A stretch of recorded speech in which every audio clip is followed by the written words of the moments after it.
Hello, my name is Tamara Rojo and I am the new Artistic Director of San Francisco Ballet. Hola a todos, soy Tamara Rojo, la nueva directora del Ballet de San Francisco. For my first season, I am delighted to have been able to bring together a unique group of creators. There will be world premieres, beloved classics, and family-friendly shows.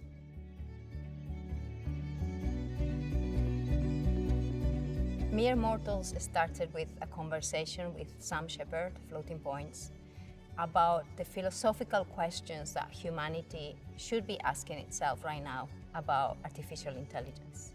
We felt that we needed to find a story from our shared history of humanity that represented those same philosophical questions.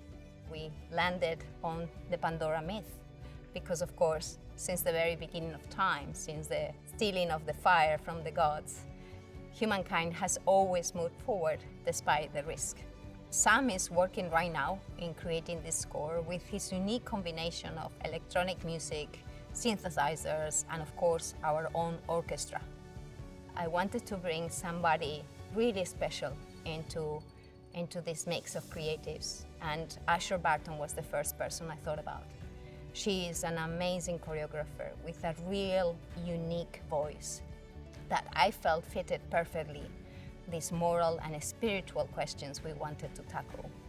The last big bit of that puzzle, of course, is Hamill Industries.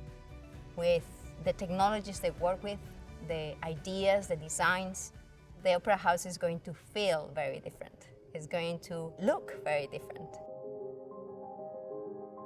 The British icons of choreography are Sir Frederick Ashton and Sir Kenneth Macmillan. Their work was very narrative-led, with strong and complicated characters throughout that dancers love to perform. The two works that we will be bringing is Song of the Earth by Kenneth Macmillan and Marguerite and Armand, which was created by Frederick Ashton for the most iconic of couples, they Margot Fonteyn and Rudolf Nureyev. These are works rarely seen in the United States, and Marguerite and Armand will be only the second time that is presented in the States by an American company.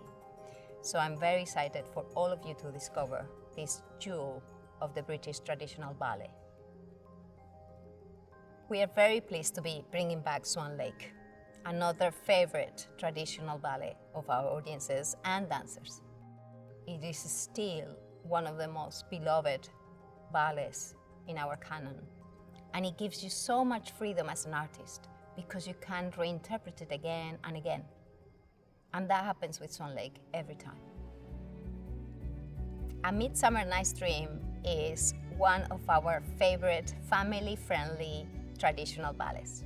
It is a fun night out. It's a comedy. You can join, you can laugh, you can scream, you can boo the bad characters. It was last performed here just before the pandemic. The company was only able to do one show. And so there was this wish from both the dancers and the audience that we should bring it back and give it its fair share of performances.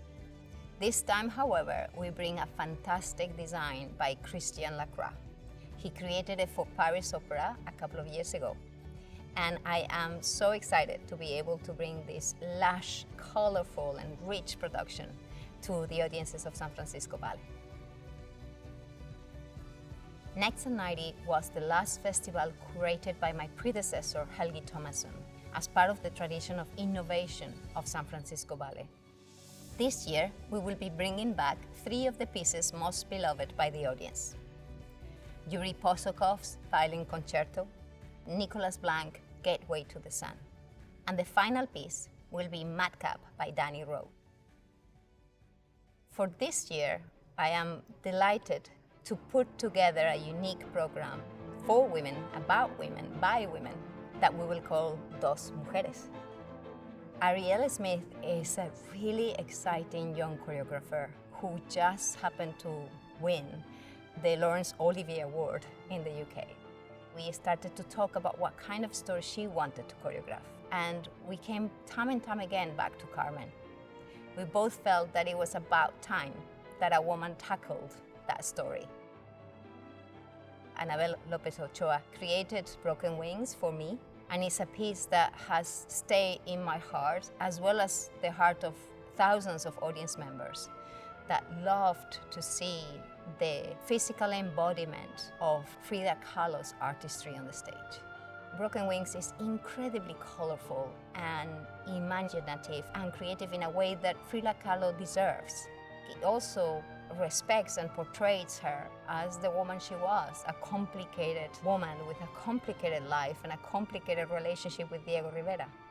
I also felt that it was a perfect piece for San Francisco because of the long history of Diego and Frida living here and creating arts and the murals that were left behind.